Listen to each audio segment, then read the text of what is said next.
पहली बार स्कूल की असेंबली में खड़े होकर अंकित ने अपनी फटी हुई जूतियों को पीछे छुपा लिया।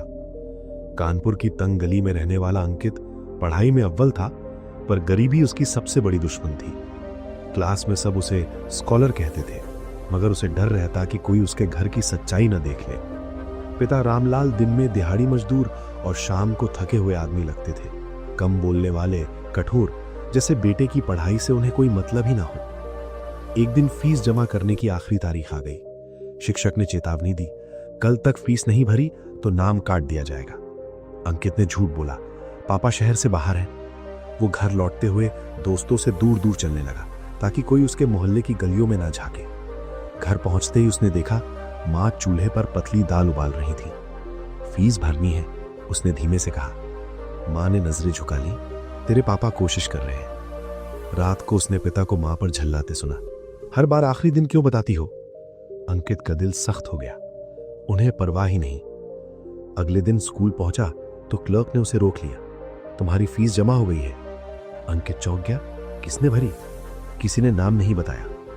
क्लास में दोस्त बोले, वाह छुपा रुस्तम, स्कॉलरशिप मिली क्या? अंकित मुस्कुरा दिया, पर भीतर शर्म और शक का तूफान था। उस शाम वो घर लौटा तो पिता सो रहे थे, उनके पैरों में फफोले थे, हाथों पर पुराने छाले। उसे पहली बार ध्यान गया कि उनके नाखूनों में काली मिट्टी जमी रहती है। कुछ दिनों बाद बारिश की रात थी। अंकित को तेज बुखार था। दवा लेने मां बाहर गई, पिता घर में नहीं थे। आधी रात को वो जागा तो देखा पिता चुपचाप भीगे कपड़ों में लौटे, थैले से सिक्के और मुड़े हुए नोट निकालकर मां को दे रहे थे। आज भी पूरा नहीं हुआ, पिता थकी आवाज में बोले, इतना काफी है, बेटे की किताबें आ जाएंगी। अंकित का दिल धक से रह गया।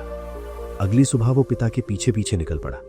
शहर के बड़े चौक से आगे जाकर पिता ने पुराना तौलिया सिर पर बांधा और एक किराए का रिक्शा उठाकर सड़क पर चल पड़े। अंकित के कदम वहीं जम गए।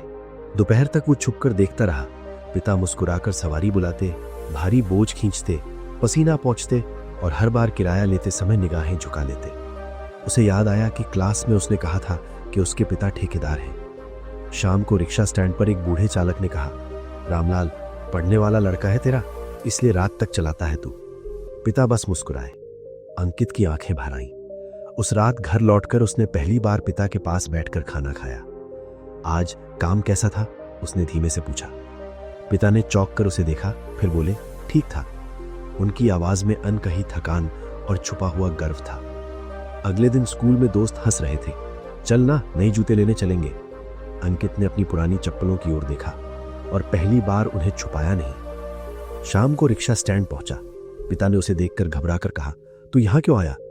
अंकित ने रिक्शे का हैंडल पकड़ा, चलाना नहीं आता पर साथ चल सकता हूं। पिता की आंखें भर आईं, पर उन्होंने सिर दूसरी ओर घुमा लिया। घर लौटते वक्त सड़क की लाइटें जल चुकी थीं।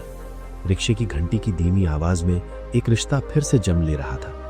गरीबी अब भी थी, संकोच भी पूरी तरह गया नहीं था, पर शर्म का अर्थ बदल चुका था। उस रात अंकित ने किताब खोली और पहली बार उसे लगा कि वो अकेला नहीं पढ़ रहा।